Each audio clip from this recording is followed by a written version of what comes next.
I guess this is the week we find out if the South will rise, although most would argue that the Pac-12 South is probably the stronger division. But it is North versus South. It is two of the great teams that we have in the Pac-12 Conference. It's Inside Pac-12 Football, the digital edition. Mike Am, Curtis Callaway, and Matt Leinart with you. We might even see backup quarterbacks once again. Remember, Travis Wilson, not sure about his status. Could be Kendall Thompson. We saw Jeff Locke a week ago here on Pac-12 Network against Georgia State, not Vernon Adams. He says he's about 80%.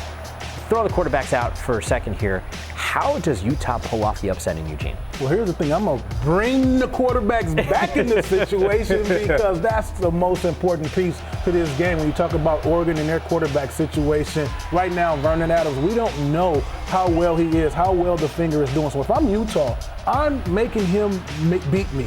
I'm not allowing Rolls-Royce Freeman to get loose. You got to hit Rolls-Royce and have the quarterback pull the ball out. Now you have to beat me either throwing the ball or running. And Matt, you know, as a quarterback and as an offensive coordinator, you don't want your quarterback running the ball that much. I think if you could take those backs out of the game as much as possible, force the quarterback to either beat you throwing the football with a bum finger. We saw what happened to Michigan State. Or have him run the ball and now you can hit him. I think that's the recipe. And I think Utah, they have the defensive pieces on that side of the ball to do it. I don't know what it's like to run the football as a quarterback because I never ran the zone read. But I expect Vernon Adams to play in this football game. We don't know.